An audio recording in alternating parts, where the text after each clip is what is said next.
എല്ലാവർക്കും സമാധാനവും സന്തോഷവും ഉണ്ടാവട്ടെ എന്ന് പ്രാർത്ഥിക്കുന്നു. എൻ്റെ ജീവിതത്തിൽ വലിയൊരു സന്തോഷമാണ്. ഞാൻ ഏറ്റവും അധികം പ്രസംഗം കേൾക്കാറുള്ളത് ശശി തരൂർ സാറിന്റെ പ്രസംഗമാണ്. ചിലപ്പോൾ ഞാൻ പ്രാർത്ഥിക്കാറുണ്ട് അദ്ദേഹം ഒരു പ്രധാനമന്ത്രിയോ അല്ലെങ്കിൽ ഒരു ഹ്യൂമൻ റിസോഴ്സ് മന്ത്രിയെങ്കിലും ആവേണ്ടിയിരുന്നു ഇന്ത്യയിൽ. ഏറ്റവും അധികം സ്നേഹത്തോടും ആദരം, എനിക്കുള്ള ഏറ്റവും വലിയ ആദരം ഈ കമ്മിറ്റി നൽകിയത് ശശി തരൂർ സാറെ കൊണ്ട് ഈ പുസ്തകം പ്രകാശനം ചെയ്യിപ്പിക്കുന്നു.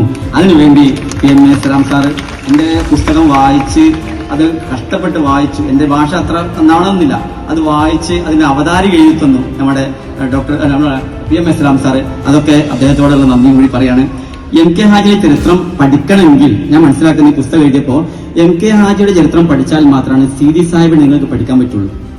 MK ഹാജിയുടെ ചരിത്രം പഠിച്ചാൽ മാത്രമേ MP നാരായണ മേനോൻ മുസ്ലിം ജനതക്കും അല്ലെങ്കിൽ ഈ നാടിനും ഈ മലബാറിനും ചെയ്ത സേവനം എന്താണെന്ന് പഠിക്കണമെങ്കിൽ MK ഹാജിയുടെ ചരിത്രം പഠിക്കണം.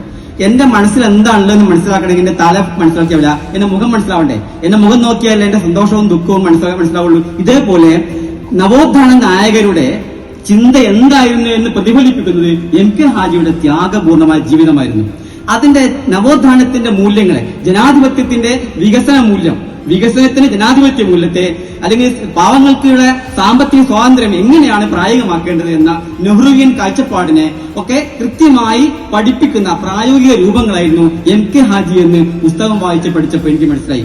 ആദ്യത്തെ 2 വർഷം ഞാൻ വായിച്ചപ്പോൾ എനിക്ക് അല്പം നിരാശ ഉണ്ടായിരുന്നു. പക്ഷേ പിന്നീട് ആവേശമായി MK ഹാജിയെ നിർബന്ധമായും ആളുകൾക്ക് എത്തിക്കണം.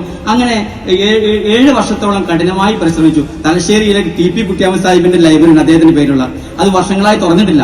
ഞാൻ അവിടെ ഒരാഴ്ച അവിടെ തന്നെ തങ്ങി മാസ്ക് കെട്ടിട്ട്. അങ്ങനെ ധാരാളം പുസ്തകങ്ങൾ വായിക്കാൻ പറ്റി. സാഹിബ് ഈ അതിന്റെ പുസ്തകത്തിൽ പറഞ്ഞിട്ടുണ്ട് കുറച്ച് കാര്യങ്ങൾ. അങ്ങനെ ഒരുപാട് കാര്യങ്ങൾ മനസ്സിലാക്കാൻ കഴിഞ്ഞു. മുതിർന്ന 90 വയസ്സായ നമ്മുടെ PK അഹമ്മദ് സാഹിബിന്റെ മാൻ സാഹിബ്, അദ്ദേഹം കിടക്കുകയാണ്. പക്ഷെ MK ഹാജി എന്ന് പറഞ്ഞപ്പോൾ അദ്ദേഹം വേഗം എഴുന്നേറ്റു, ജുബ്ബക്കെട്ട് തൊപ്പിക്കെട്ട് എനിക്ക് മുമ്പിൽ എന്ത് ചെയ്തു, ഇരുന്ന് തന്നു. അങ്ങനെ അഭിമുഖം നടത്തിയ ഒരു 75 ആളുകളുണ്ട്. അതിൽ 50ഓളം ആളുകൾ അഭിമുഖങ്ങൾ അത് വീഡിയോ ആക്കിയിട്ട് QR കോഡ് പുസ്തകത്തിൽ കൊടുത്തിട്ടുണ്ട്. പുസ്തകം വായിക്കുമ്പോൾ റെഫറൻസിൽ QR കോഡ് കൂടി കൊടുത്തിട്ടുണ്ട്. അങ്ങനെ നമുക്ക് വായനക്കാർക്ക് എന്ത് ചെയ്യും, ഞാൻ ഈ പറഞ്ഞ കാര്യങ്ങൾ വെറുതെ അല്ല, ഇന്ന ആള് പറഞ്ഞിട്ടുണ്ട് എന്ന് കൃത്യമായി സാധൂകരിക്കുന്നുണ്ട്. ലോക്കൽ ഹിസ്റ്ററി ഉണ്ടാക്കുന്നതിന്റെ മാനദണ്ഡം പാലിച്ചുകൊണ്ടാണ് നമ്മൾ ഉണ്ടാക്കിയത്. അപ്പൊ ഈ ഒരു മുഹൂർത്തം വളരെ അഭിമാനകരമായ മുഹൂർത്തമാണ്. ഇത് ഉണ്ടാക്കിയതിന് എല്ലാവരോടും നന്ദി അറിയിക്കുന്നു. നമ്മുടെ പ്രൂഫ് ചെക്ക് ചെയ്ത ബഷീർ, അതേപോലെ അബ്ദുൽ മലിക് സാറ്, അങ്ങനെ കുറെ ആളുകൾ, എന്റെ സഹപ്രവർത്തകർ, ഇവരോടൊക്കെ നന്ദിയുണ്ട്. ഈ പ്രതിസ്പന്ദനത്തിൽ എല്ലാവരോടും നന്ദി പറയുന്നു. ഈ ഇവന്റ് ഉണ്ടാക്കാൻ വേണ്ടി പണിയെടുത്ത ഇതിന്റെ സംഘാടക സമിതിയോടുള്ള എന്നെ നന്ദി അറിയിക്കുന്നു. ഡോക്ടർ ശശി സാറു സാറ് എന്റെ പ്രസംഗം പ്രകാശനം ചെയ്യുന്നതിന് എനിക്ക് ഏറ്റവും വലിയ സൗഭാഗ്യമായി കാണുന്നു.